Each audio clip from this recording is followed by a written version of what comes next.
Jake Martinez stood in front of the mirror in his small cabin aboard the starship Aurora's Dawn. He pulled at his blue diplomatic uniform and tried to make his hair look neat. His hands were shaking a little. Today was the biggest day of his life, and maybe the biggest day in human history too. The ship had been traveling for 3 months to reach this point in space.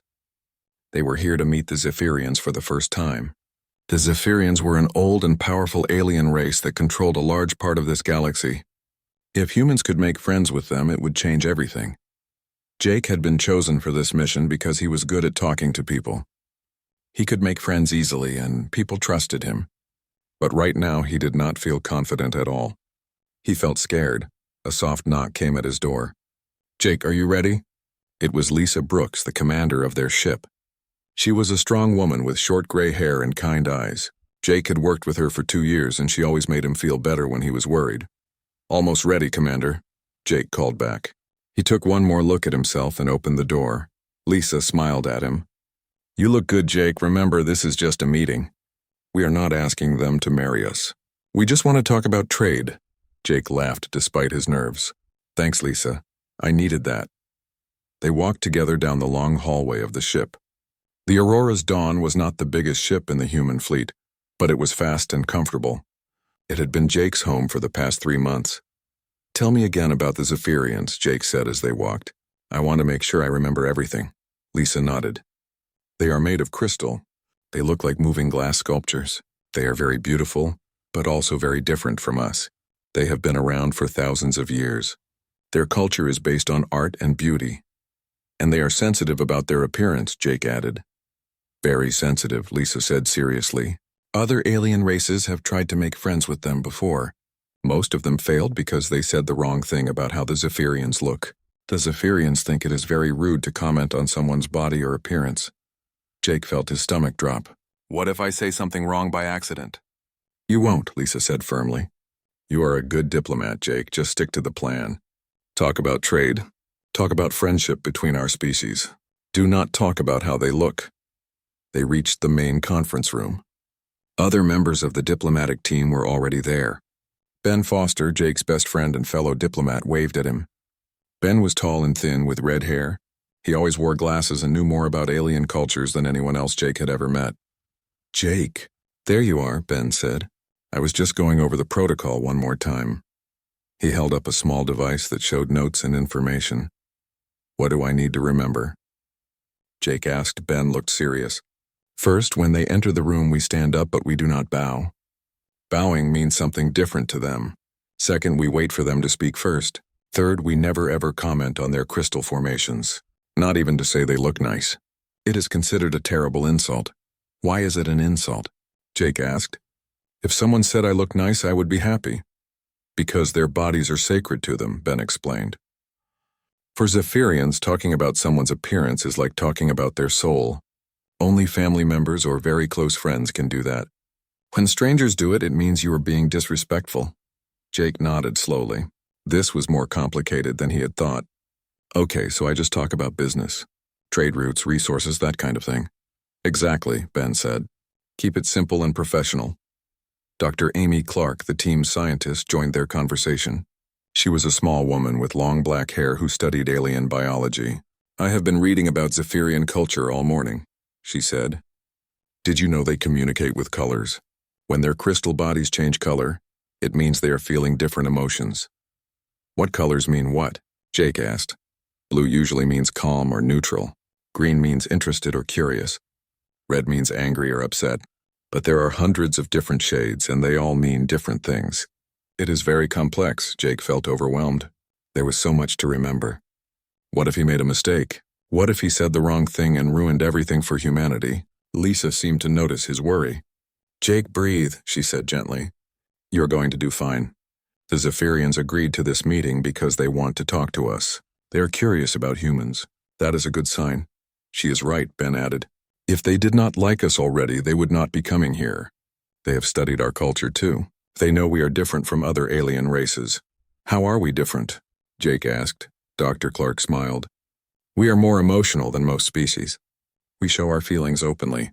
Most aliens think this is strange, but some find it interesting. The Zephyrians might be one of those groups." Our emotions are our strength, Lisa said. Humans care about things deeply. We make friends easily. We want to help others. These are good things, Jake. Do not try to hide who you are. Jake felt a little better. Maybe being human was not such a bad thing after all. The ship's communication system made a soft sound. All diplomatic team members to the conference room. Came the voice of the ship's computer. The Zephyrian vessel will arrive in 30 minutes. Jake's heart started beating faster again. In 30 minutes, he would meet aliens for the first time in his life. Not just any aliens, but ones who could change the future of the human race.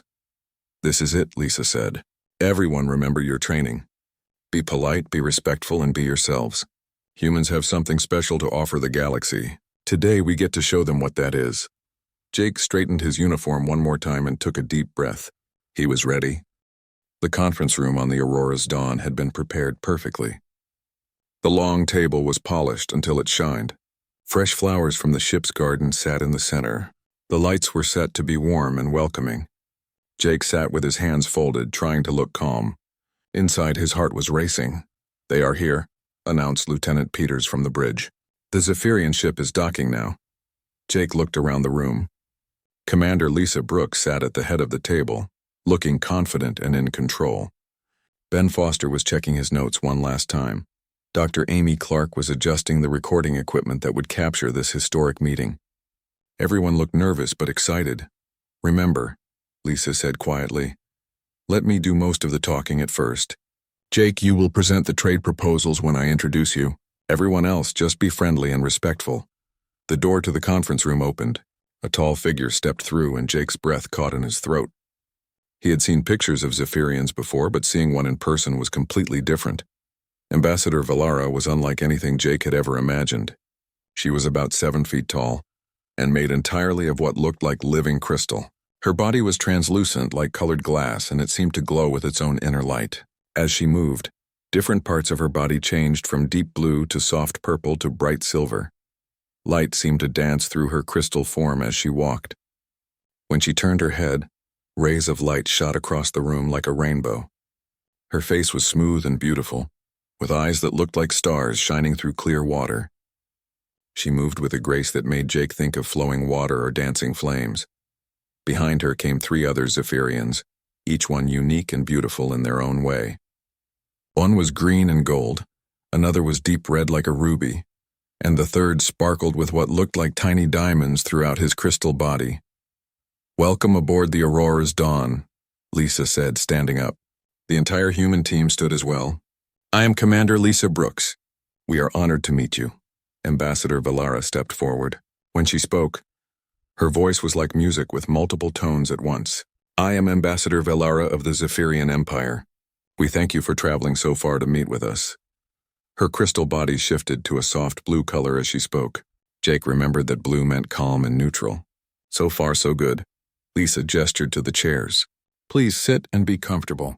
We have much to discuss. The Zephyrians sat down carefully. Jake noticed that their crystal bodies made soft musical sounds as they moved, like wind chimes in a gentle breeze. It was the most beautiful sound he had ever heard. We are curious about your species, Ambassador Velara said. Humans are new to this part of space. We have heard interesting things about you. What kind of things? Lisa asked politely. You are said to be very emotional, one of the other Zephyrians said. His crystal body was the deep red color. Other species find this strange, but we find it intriguing. Emotion is connected to art and beauty in our culture. Jake felt more relaxed. Maybe this would not be so difficult after all. Lisa began explaining about human culture and history. She talked about Earth and the colonies humans had built on other planets. She mentioned human art, music, and literature. The Zephyrians listened carefully, their crystal bodies shifting through different shades of blue and green. After about an hour, Lisa turned to Jake. I would like you to meet Jake Martinez, our trade specialist. He will explain the proposals we have brought. Jake stood up, feeling all eyes on him. Thank you, Commander Brooks. He looked at Ambassador Velara and the other Zephyrians. We are very excited about the possibility of trade between our peoples. As Jake began his presentation, he found himself watching Ambassador Velara closely. She was sitting directly across from him, and the light in the room made her crystal body sparkle in amazing ways. When she leaned forward to look at the trade documents, the light seemed to flow through her like water. Jake had always loved beautiful things. He enjoyed art museums and concerts. He liked watching sunsets and looking at stars. But he had never seen anything as beautiful as the way light moved through Ambassador Velara's crystal form. As he talked about trade routes and resources, part of his mind was fascinated by how her body changed colors. When he mentioned something interesting, she turned a soft green. When he explained something complex, she shifted to a thoughtful purple. It was like watching emotions become visible. "These trade proposals are very detailed," Ambassador Velara said, standing up to get a closer look at the documents Jake had spread on the table. "You have put much thought into this." She walked around the table to stand next to Jake. As she moved, her crystal body caught the light from above and sent colorful reflections dancing across the walls. Jake found himself staring in amazement. The way the light bent and twisted through her form was like watching a liquid rainbow. "Your calculations for shipping routes are quite clever," she said, pointing to a chart. As she reached across the table, her crystal arm caught the light and broke it into 1,000 tiny rainbows. Jake was completely mesmerized. He had never seen anything so incredible in his entire life. Without thinking, without remembering any of his training or Ben's warnings, he spoke from his heart. "Your crystalline structure is absolutely stunning," he said, his voice full of wonder. "The way the light flows through your form, it's like watching a living masterpiece." The words left his mouth before he could stop them. The moment they were spoken, Jake realized what he had done. His face went white with horror. The room became completely silent. Ben Foster's face looked like he had seen a ghost. Dr. Clark's hand froze over her recording equipment. Commander Brooks's eyes went wide with shock and fear. Ambassador Velara stopped moving entirely. Her crystal body went completely still for the first time since she had entered the room. The other Zephyrians made a low humming sound that Jake had never heard before. Jake felt like the world was ending. He had just insulted the most important alien ambassador in the galaxy. He had probably just ruined humanity's chance for friendship with the Zephyrian Empire, all because he could not keep his mouth shut when he saw something beautiful. The silence stretched on and on. Nobody moved. Nobody spoke. Jake wanted to apologize, but he was too scared to make things worse. He just stood there waiting for Ambassador Velara to tell them to leave and never come back. The silence in the conference room was so thick that Jake could hear his own heartbeat. He stared at Ambassador Velara, waiting for her to explode in anger or order them to leave. But she just stood there completely still, like a statue made of crystal. Jake had never seen her stop moving before. Since the moment she entered the room, her crystal body had been flowing and changing, full of life and motion. Now she was frozen like ice. Even the colors in her body had stopped shifting. She was stuck on a pale blue that Jake had never seen before. The other Zephyrians were making that low humming sound. It was getting louder and more complex, like many voices singing different notes at the same time. Jake did not know what it meant, but it did not sound good. Ben Foster was staring at Jake with a look of complete horror. His face was white and his hands were shaking. He kept opening his mouth like he wanted to say something, but no words came out. Dr. Amy Clark had dropped her recording equipment.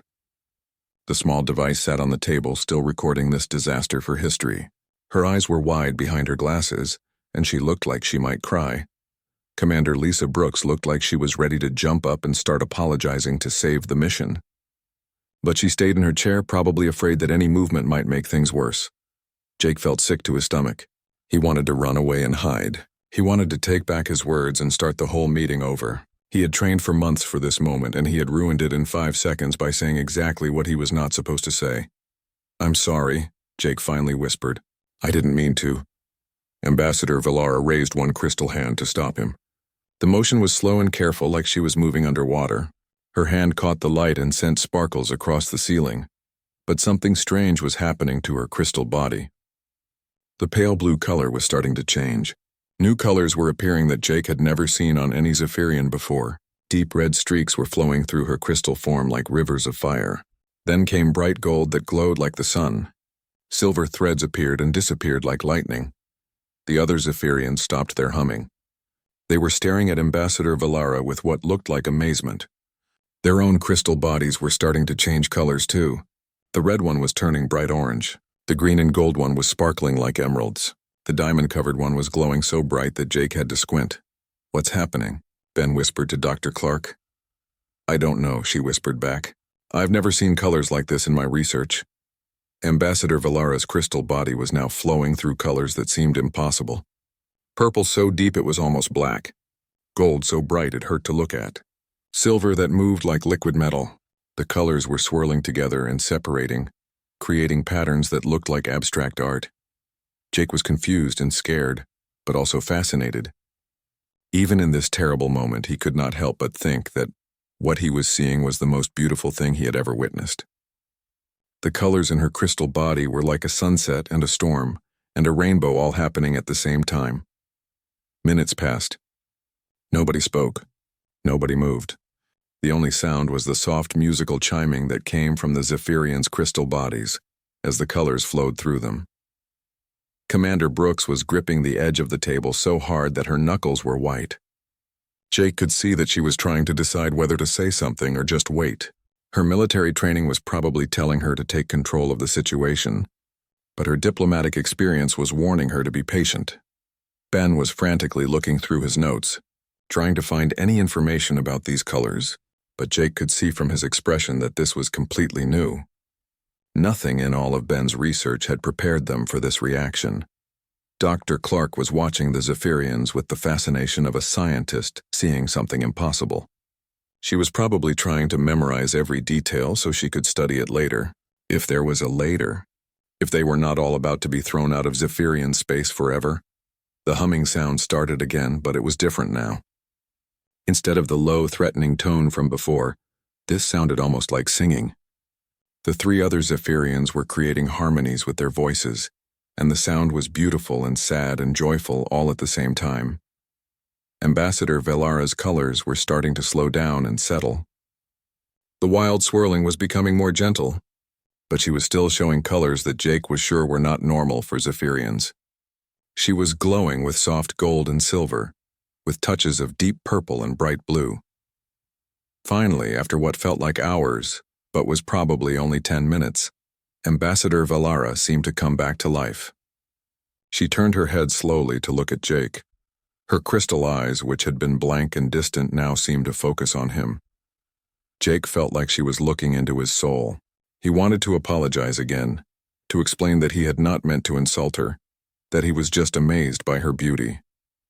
But he was afraid that any words would make things worse. The other Zephyrians had stopped their singing. They were all looking at Ambassador Valara, waiting to see what she would do. Their crystal bodies were still glowing with unusual colors, but they were calmer now. Ambassador Valara opened her mouth to speak. Jake held his breath, waiting for her to tell them to leave, to say that humans were too rude and ignorant to be friends with the Zephyrian Empire. But when she spoke, her voice was different. Instead of the formal, diplomatic tone she had used before, her voice was soft and full of emotion.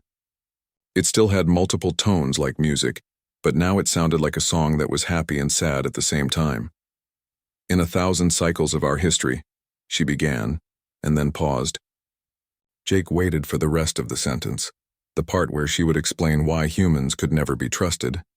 Instead, what she said next would change everything Jake thought he knew about diplomatic relations, about alien cultures, and about the power of simple honesty. Ambassador Valara looked directly at Jake with her crystal eyes that sparkled like stars. When she spoke, her voice was gentle and full of wonder. "In 1,000 cycles of our history," she said slowly, "no alien species has ever called our forms beautiful." Jake blinked in confusion. "What do you mean?" "You said my crystalline structure was stunning," Ambassador Valara continued. "You said I was like a living masterpiece. Do you understand what you have done?" Jake's heart sank. "I insulted you. I know I'm not supposed to comment on appearance. I'm sorry." "I didn't mean to." "No," Ambassador Valara said, raising her crystal hand again. "You do not understand. You did not insult me."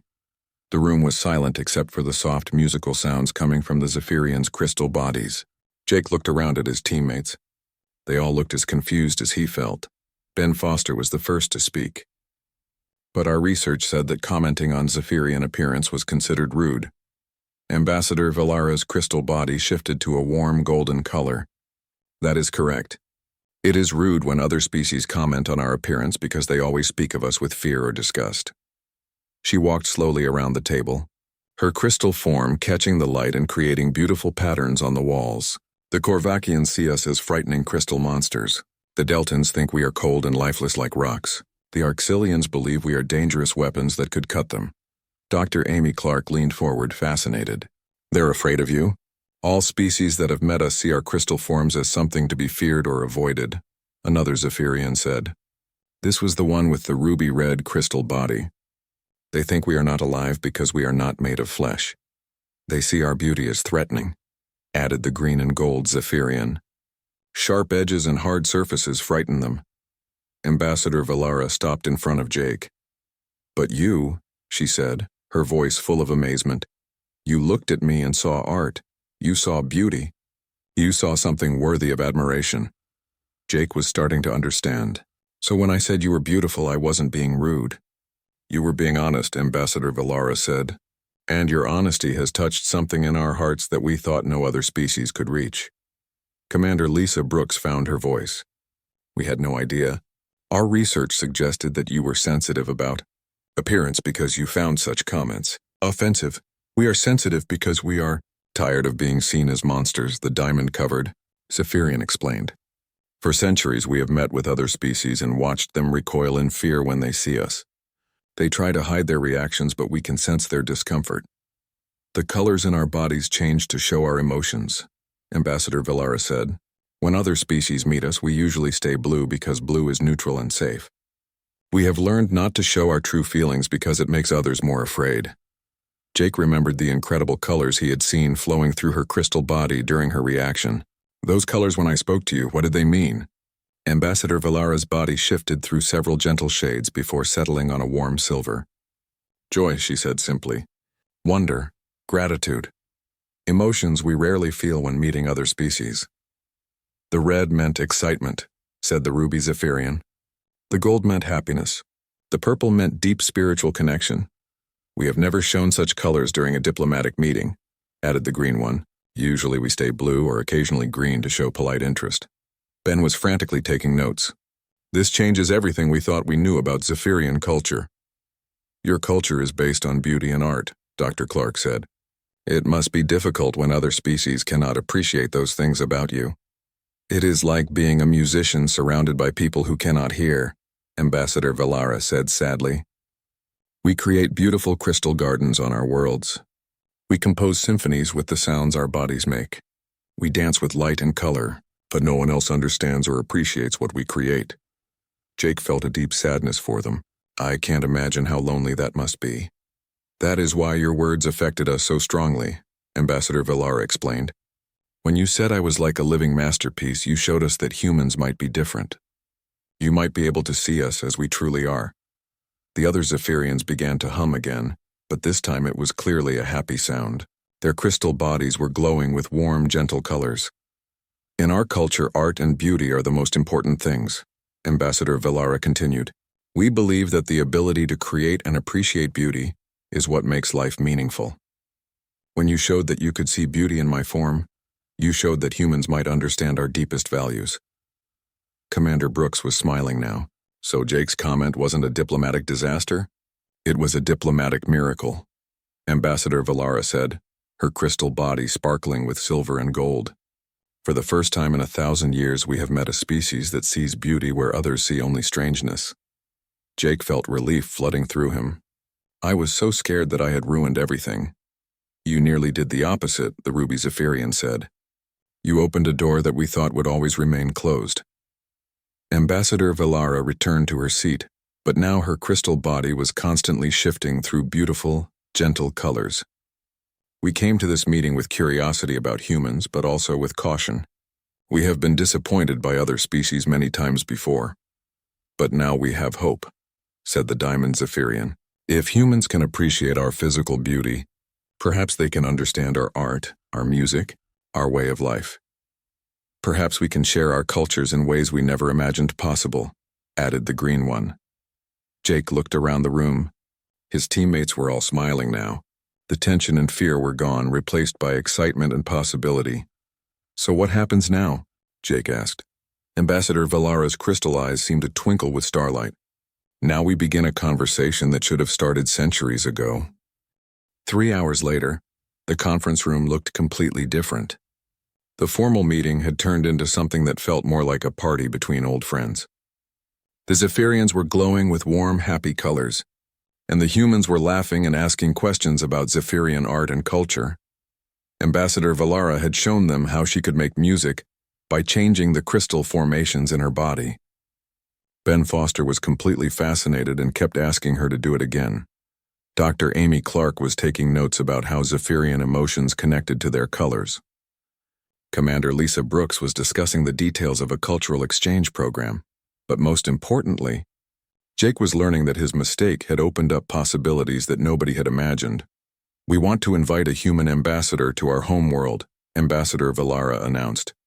"Someone who can appreciate our art and help our peoples understand each other better." "That sounds wonderful," Commander Brooks said. "Who did you have in mind?" All 4 Zephyrians looked at Jake. Their crystal bodies glowed with gentle gold and silver colors. "We would like Jake Martinez to be our first human ambassador," Ambassador Valara said. Jake nearly fell out of his chair. "Me, but I'm just a trade specialist. I don't know anything about being an ambassador to an alien world." "You know the most important thing," the Ruby Zephyrian said. "You know how to see beauty in what is different. That is the foundation of all good relationships between species," added the Green Zephyrian. "Understanding comes from appreciation." Ben patted Jake on the shoulder. "You'd be perfect for it, Jake. You've always been good at making friends. But what about the trade negotiations?" Jake asked. Ambassador Valara's crystal body sparkled with amusement. "The trade agreements are already decided. When you showed us that humans can appreciate beauty, you proved that our species can work together. The details are just paperwork now." Dr. Clark looked up from her notes. "This is incredible. In one afternoon, we've gone from a simple trade meeting to a full cultural alliance." "It is more than that," Ambassador Valara said seriously. "Jake's reaction has shown us something we need to share with the rest of the galaxy." "What do you mean?" Commander Brooks asked. The Diamond Zephyrian spoke up. "For 1,000 years, we have been isolated because other species fear or misunderstand us. We thought this was just the way things had to be. But humans have shown us that isolation is not necessary," Ambassador Valara continued. "If one species can learn to see beauty in what is different, maybe others can too. We want to work with humans to teach other species about appreciation and understanding," the Ruby one said. "Together we might be able to build bridges between many different kinds of life." Jake was amazed. "You want humans to help you make friends with other aliens?" "We want humans to help us teach the galaxy about the beauty of diversity," Ambassador Valara said. "Your species has a gift that we have never seen before." "What gift is that?" Lisa asked. "Wonder," Ambassador Valara said simply. "Humans look at new things with wonder instead of fear. You see possibilities instead of threats. You find beauty in what others find strange." Over the next few hours, they planned what would become the most important diplomatic mission in human history. Jake would travel to the Zephyrian homeworld, not just as an ambassador but as a student of their art and culture. He would learn about their crystal gardens, their light symphonies, and their color dances. But more importantly, he would help create a new kind of diplomacy.